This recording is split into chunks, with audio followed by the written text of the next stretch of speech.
Okay, fragrances. Today, some of you are leaving and some of you are staying. To stay in my collection, you gotta smell incredible, perform excellently, and most importantly, you cannot have a weird looking bottle. I'm looking at you, toy boy.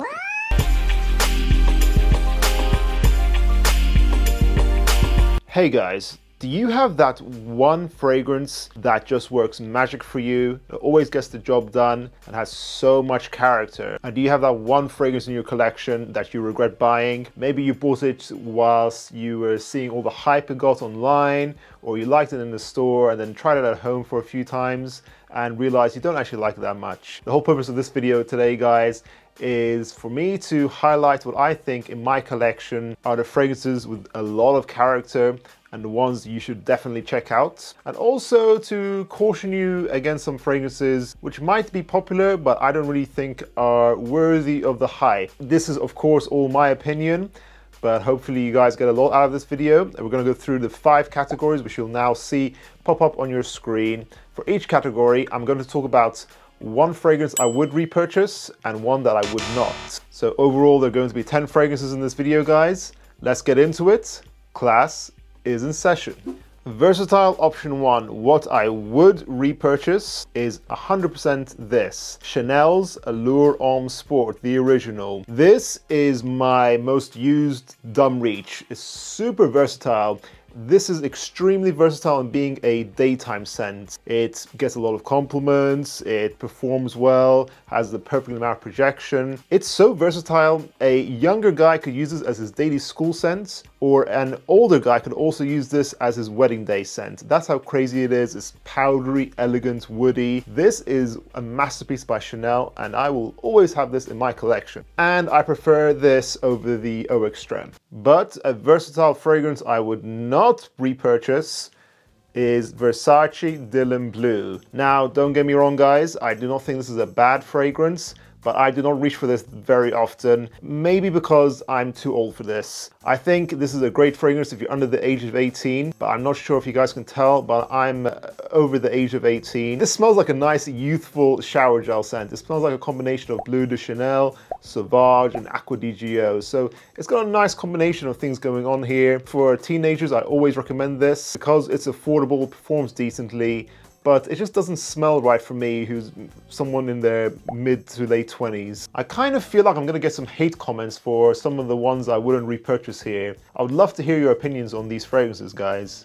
Category number 2, school/office. Neither of these are youthful enough for school, so probably just work fragrances. I will always have Terre d'Hermès. Now, I think the entire Terre d'Hermès line is fire in general. Eau de Toilette, I think, is a good starting point. It's the most versatile, but you know, I wouldn't mind repurchasing the Eau de Toilette again, or just any of the other versions. This is a masterpiece, dirty, earthy, orange that becomes more smooth and clean and it's dry down. It's a transformative fragrance. I think it's very clever perfumery. Terre d'Hermès is a masterpiece in my opinion. This next one is also a masterpiece, but I would not repurchase Dunhill's Icon. I think it's very beautifully blended. It's a unique fragrance. It smells like a very masculine CEO kind of fragrance. It's got pepper, citrus, vetiver. It's very earthy, piercing, straight in your face. It has a very beautiful, clean opening that does get compliments in the first few hours. But for me, Dunhill Icon just does not perform as well as I want it to.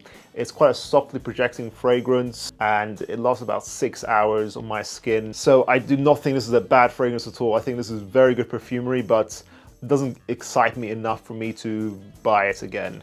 All right, date night fragrances. I would repurchase this. La Nuit de l'Homme by Yves Saint Laurent, not the original, but the Le Parfum version, which I think is slept upon. This is a more masculine, rough, bad boy version of La Nuit de l'Homme. It's not a cardamom fragrance like the original. This has spicy in a different way. It's more pepper and cumin. So it's a bit like, let's say La Nuit de l'Homme, the original, is a 10 out of 10 scent. It's perfect, although it doesn't perform well.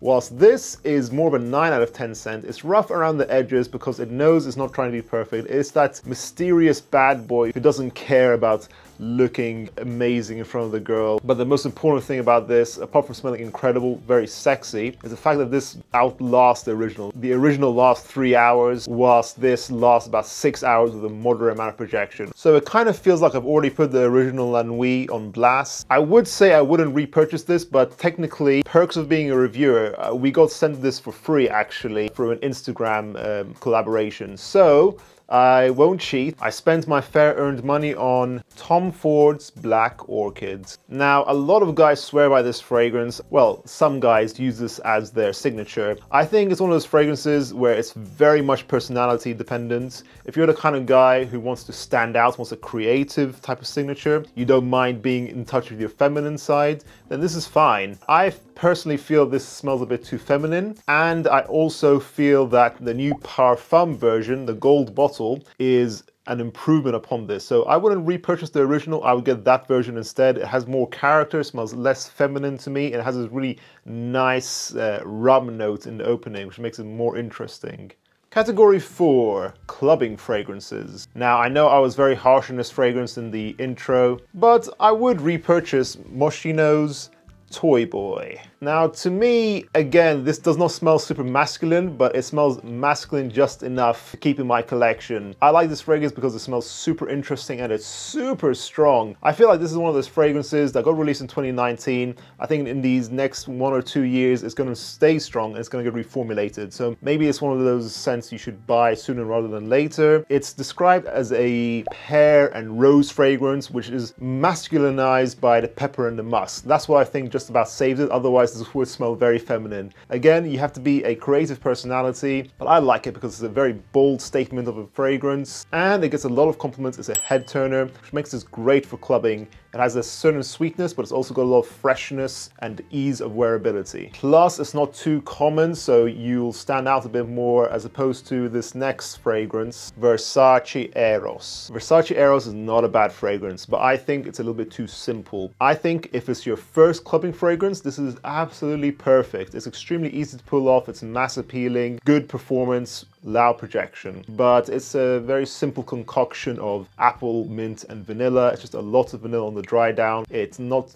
too creative in my opinion. Flame gets me more compliments, and I think it's a bit more of an interesting blend. But as well as that, there's a new Eau de Parfum version of Eros, which I feel if I did have to repurchase this DNA, I would go for that instead. But I personally feel like moving on from it. But at the same time, guys, I kind of feel like I'm gonna have to keep a lot of these fragrances to talk about in videos rather than actually smell them personally. But at the same time, having hundreds of fragrances now at this point, I don't really think I'm gonna run out of many fragrances in my collection anyways. That's the pros and cons of being a reviewer, I suppose. Last category are spring, summer, warm weather fragrances. Always in my collection will be Dolce & Gabbana's Light Blue Eau Intense. I've said this before and I'll say it again, this is the perfect man's fragrance. It smells like the perfect man in the summertime. A sexy, salty, oceanic sea breeze. It lasts 8 hours, loud projection, gets a lot of compliments. It just smells so bright and invigorating and easy to wear. If you want a first summertime fragrance, go for Light Blue Eau Intense. However, a summer scent that has disappointed me is Creed's Millésime Impérial. This gets a fair amount of hype online and has a cool looking bottle. It's a salty watermelon and musk fragrance. My gripe with it is the fact that its performance is just so weak. Maybe it is just my batch. Creed does have variations in its batches quite a lot, but this just does not meet the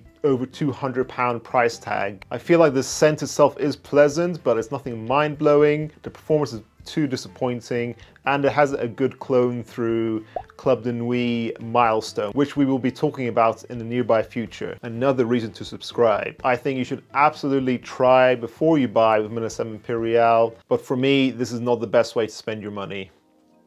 And that concludes our list, guys. What are your thoughts? In your collection, what is one fragrance that you will definitely repurchase and one that you would not repurchase? Check out this video where I talk about the 5 different styles of versatile fragrances. Until next time, class dismissed.